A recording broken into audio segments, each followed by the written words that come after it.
Good evening or good afternoon. I'd like to call to order the Planning and Development meeting of October 2nd, 2024. Niagara Region and Grimsby are situated on treaty land. This land is steeped in the rich history of the First Nations, such as the Hattaway-Wendourong, the Haudenosaunee, and the Anishinaabe, including the Mississaugas of the Credit First Nation. There are many First Nations, Métis, and Inuit people from across Turtle Island that live and work in Niagara today. The regional municipality of Niagara and the town of Grimsby stand with all Indigenous people, past and present, in promoting the wise stewardship of the lands on which we live. Are there any disclosures of pecuniary or non-pecuniary interest? Seeing none, can I have a mover and seconder to approve the agenda? Member Potter, Member Drew. Moved by Member Potter, second by Member Drew. Resolved that the October 2nd, 2024 Planning and Development Committee agenda be approved. All in favor? That's carried. We will now move into the public meeting for the proposed municipally led accessible parking zoning bylaw amendment application in Grimsby. The premise of this public meeting is to provide the opportunity for the public to provide input on the proposed application. I would like to stress that there have been no decisions or recommendations made by council or planning staff on these applications. This meeting is conducted in accordance with the town's procedural bylaw. All participants are asked to conduct themselves with decorum and respect and provide the opportunity for all members of the public to express their opinion in an environment of tolerance on all points of view and free of intimidation. The intent is to create a venue to encourage people to participate in the process and provide their input. If a person or public body would otherwise have an ability to appeal the decision of the Council of the Town of Grimsby to the Ontario Land Tribunal, but the person or public body does not make oral submissions on a public meeting or make written submissions to the Town of Grimsby before the proposed zoning bylaw amendment is adopted, the person or public body is not entitled to appeal the decision. If a person or public body does not make an oral submission in a public meeting or make a written submission to the Town of Grimsby before the zoning bylaw amendment is adopted, the person or public body may not be added as a party to the hearing of an appeal before the Ontario Land Tribunal unless, in the opinion of the tribunal, there are reasonable grounds to add the person or public body as a party. Planning staff in attendance, Fiona Main, Planner, and Walter Basic, Assistant Director of Planning. Tonight we will start, actually Terry is there as well. Tonight we will start staff by providing a brief presentation outlining the process and an overview of the application from planning perspective. Next, there will be an opportunity for you to ask questions and provide input. If you have not already done so, please ensure you have signed in so you will be informed of future meetings on this proposal. As we navigate the public meeting, we ask all participants for your patience. Each participant will be called in order and will be provided 10 minutes to speak. Each presenter may only speak once. If you hear your comments presented by someone else, please do not duplicate the remarks. All comments are being recorded and will be taken into consideration. When you are called, we ask that you state your name and address. Persons attending the committee shall confine their remarks to business at hand and shall direct their comments or questions to the chair. Staff are taking notes of all the questions asked this evening. And at the end of the delegations, planning staff will be asked to respond to all questions or comments raised. If you feel that your questions have not been responded to this evening, you can email our planning department at planning@grimsby.ca. Fiona, welcome to give your presentation.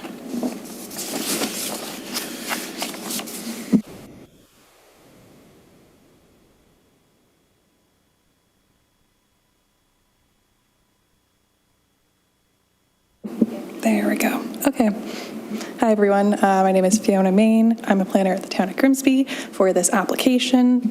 Today, we are looking at the proposed municipally led accessible parking zoning bylaw amendment.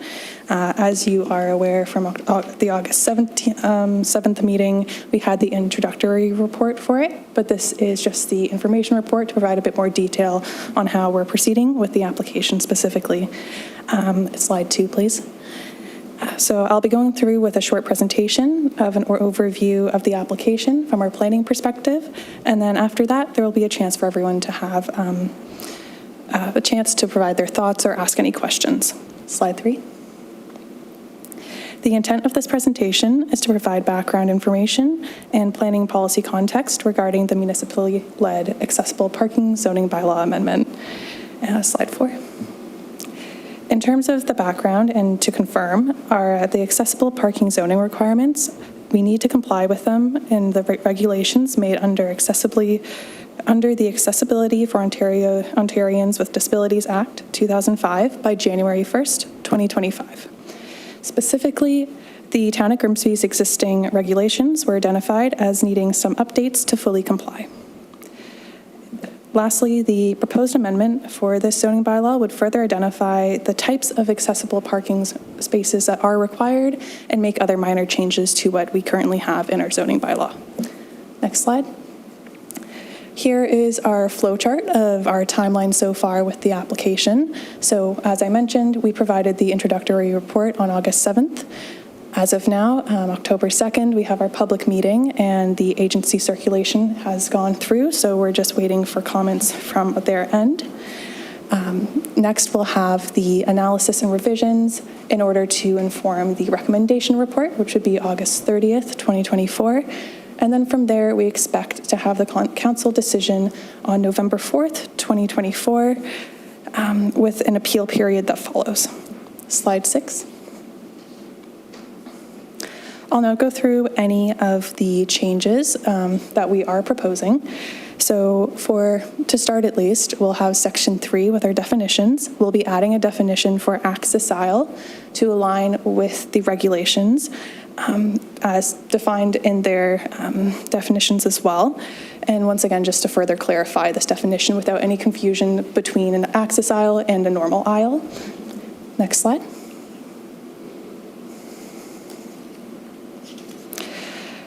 In terms of this next change, it's in section 5.1 of the zoning bylaw, and it will be updated to link the accessible parking space requirements with the required parking space requirements. The following text is proposed to be added, as highlighted in gray. If applicable, the required minimum number of accessible parking spaces shall be provided as specified in Table 4A as per section 5.13. Once again, it's just to provide further clarity and combine the section that we're adding for accessible parking. Next slide. As continued, we're also making an addition in 5.6 of the zoning bylaw. And this will be added to update and link the accessible parking requirements and access aisles with the existing provisions for the size of parking spaces and aisles. The following text is highlighted, of which we propose to add as follows. Refer to section 5.13 of this bylaw for accessible parking spaces in addition to this section, and D, which refer to Table 4A for accessible parking access aisle requirements in addition to this section. Next slide. In terms of another addition we're making, we're actually going to replace 5.13 in its entirety, and this will include the requirements for the minimum number of accessible parking spaces and access aisles. The wording is included as follows, and as highlighted up on the presentation slide. The type of accessible parking space is determined as follows. Type A, a wider parking space which has a minimum width of 3.4 meters and signage that identifies the space as van accessible. And type B, a standard parking space, which has a minimum width of 2.4 meters. Next slide. Continuing in this section for B, 5.13B, to be specific, the minimum number of accessible parking spaces is calculated using the applicable requirements set out in Table 4A. Once again, this is a draft, but this is taken from the regulations in terms of what their expectations are now for the total number of parking spaces required and the minimum number of accessible parking spaces required.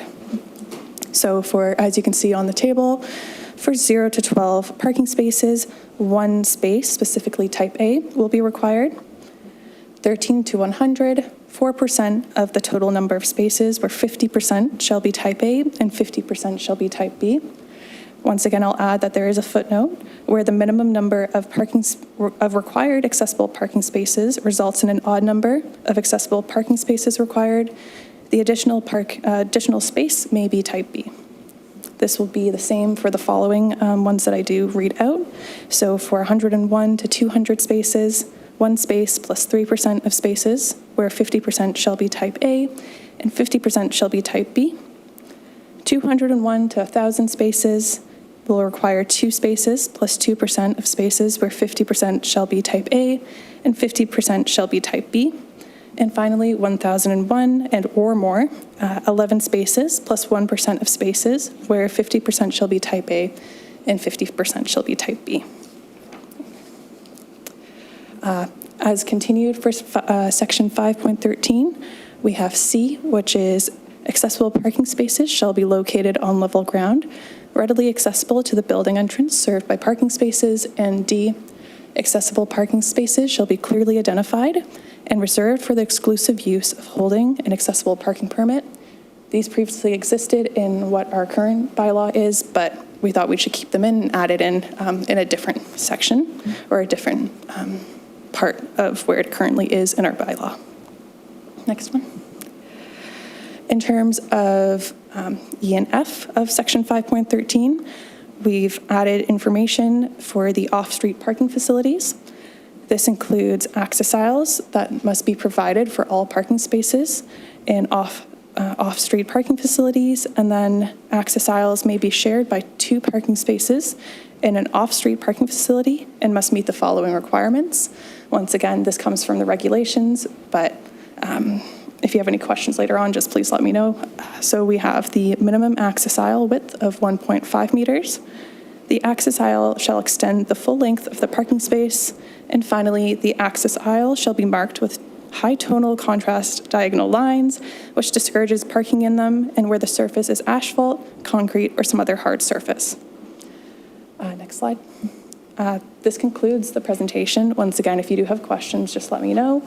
As you can see, the additional information regarding this application is included on our website at www.grimsby.ca, at Town Hall during normal business hours, or you may contact planning@grimsby.ca if you have other questions. Thank you for your attention. Thank you for your presentation, Fiona. Questions? Councillor Frake. Thank you, Mr. Mayor. Thank you, Fiona. Just a couple of simple questions.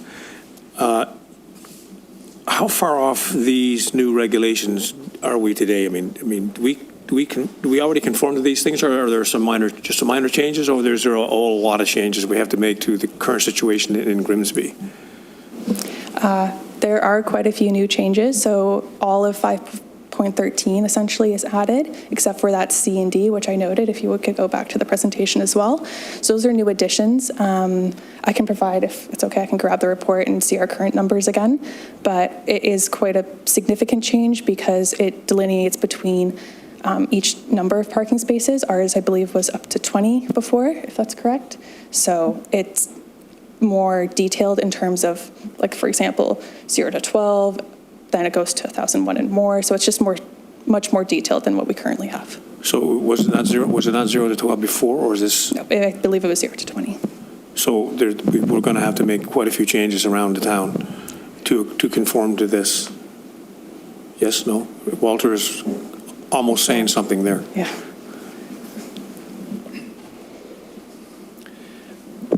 Our requirements previously were a lot more restrictive than what we're changing the regulations to. So as an example, our requirements for the provision of accessible parking in terms of numbers were significantly more restrictive for larger parking lots than the provincial regulations require, because it's just a flat rate of 1 per 20 spaces, whereas the provincial regulations diminish the ratio as the parking lots get larger, right? So a place like Canadian Tire, they may have required 15 accessible parking spaces, whereas based on the new regulations, the requirement might be less than that. So whenever a site provides more than the minimum, they're compliant. The other provision is the size of the parking spaces. The size of our parking spaces were to accommodate Type A and Type B. So it's the larger. So every parking space that we required previously was a larger parking space. The new regulations would permit smaller parking space for different types of vehicles, at different ratios depending on the size of the parking lot. So our current rules around this is better than what the new rules are? Yeah, our regulations current zoning regulations are a lot more restrictive, particularly with regard to significantly sized parking lots. So let's take Canadian Tire parking lot as an example.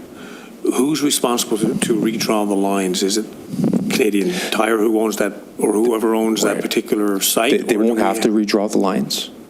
Sorry? They won't have to redraw the lines. So you just won't have to draw them? Because they're legal as long as they non-conforming. conform with what? Okay, I got you. Yeah. Okay, understand. And the provision, the numbers are more than what the new regulations will require, so they have more than they need. Okay. And the sizes of the parking spaces are larger than what the new regulations Good to require. know that we're once ahead of it. The other thing is you say in here there's no financial impact. Is that because we don't have to do any revisions? Because there has to be some kind of a financial impact. Yeah, that clause in every report that we write is based on financial impact on the municipality. And there's none. That's correct. Okay. I think that's all I had. Hang on. Yeah, that's good. Thank you very much. Member Potter. Thank you, Chair. Thank you for the presentation. My questions may be naive, and maybe if I ask the first question, then my second question and third question may be mute. But just for clarity, this is for open lot parking, what I call it, because the way I read the whole document, my first thought was we've just, over the last few months, we've looked at different condo buildings and all that sort of thing, with a lot of the discussions on those things revolve around, was there enough parking spaces? So is this applicable to everything in Grimsby, or just things like Canadian Tire parking lot or road parking? Where's the boundary on this document? Because it doesn't, to me, I can't really see that in the document as written, and I wasn't sure if I'm misunderstanding the scope of what this applies to, or, so that's my first question. Yeah, of course. It is all of Grimsby. And then as mentioned in the presentation, there is the off-street component as well. So that would speak more to anything that is obviously off the street. So developments, for example. Okay. Sorry, through you, Mr. Mayor. Further to that, so it applies to the entire municipality, yes. And going forward, every new development will have to comply with these new regulations. However, the old existing sites are not required to make any changes, but they may make changes. Again, going back to the Canadian Tire example, if they have 10 more accessible parking spaces than they need to, they may make revisions to gain more parking if they so choose. Thanks, Walter. That was actually my second question about grandfathering of those things we've just done, because obviously that's been approved, people are planned for it, and then if there was changes, sounds like the changes are on a, not sure if it's a positive side, but there's not a lot of, even if it was, it wouldn't be that much of an impact. One of the things I was thinking about, maybe because where I live in Grimsby and what's over the other side of the road from where I live, but there's quite a few what I would class as seniors' homes. Is there special conditions for those sort of locations where one space may not be enough for the residents that live in that area? Is there a special condition around that sort of location? From what I'm aware of, no, but we are always encouraging during our discussions, if anything does come in terms of applications, to discuss parking with them and parking options. So it's something that we can encourage, but there's nothing specific at least.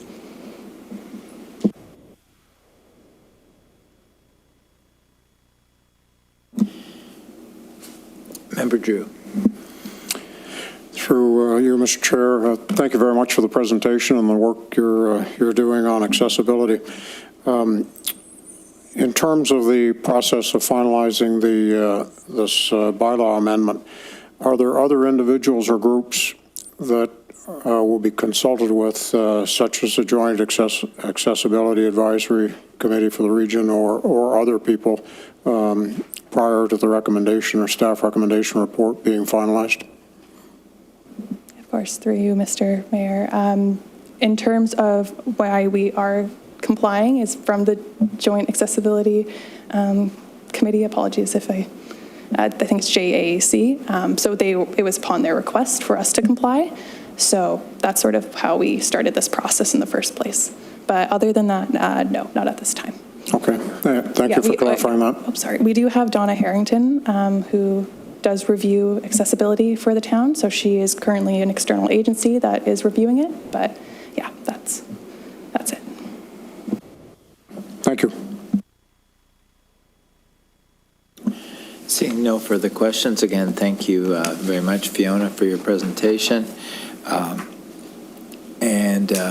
Please contact staff at planning@grimsby.ca if you have any additional comments or questions about the proposal after the meeting. The public meeting is now closed, and the committee will move on to regular business. Thank you. Can I have a mover and seconder to receive the previous minutes? Councillor Frake, Member Drew. Moved by Councillor Frake, seconded by Member Drew. Resolved that the following minutes be received. Planning and Development Committee, September 4th, 2024. Grimsby Heritage Advisory Committee, September 16th, 2024. All in favor? That's carried.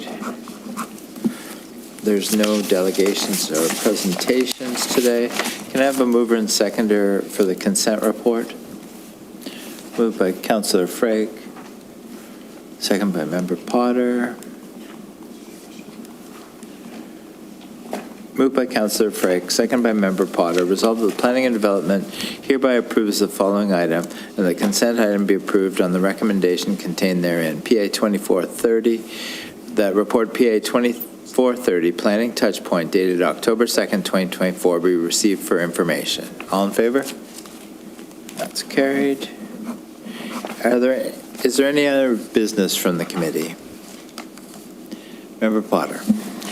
Just some clarification, please, on my part, with regard to, get the number right here before with regard to 540 to 544 North Service Road, as I think everybody on this committee received a letter from a lawyer regarding the OLT meeting with regard to that particular location for a meeting on October 29th, if memory serves. Just wanted to make sure that who was actually supposed to be at that meeting, or is it just staff? Because it came to everybody. And normally when I get legal type letters, I always pay attention. I believe that's a case management conference, so it'll be attended by our legal representative, and it's primarily to determine how much time each side will require to provide evidence and for cross-examination. So it's essentially, do we need 1 week, do we need 2 weeks, so that they can schedule the hearing. That's what it's for. Thanks, Walter. So basically, I'm not needed. Okay, that was the clarity I needed, because I say it's unusual. Some of the other members may have received these in the past. I have not. And thank you. All right, thanks for that clarification. Seeing no other business, next Planning and Development Committee meeting is scheduled for October 16th, 2024 at 5 p.m. Good evening, everyone. Meeting is adjourned. Good night.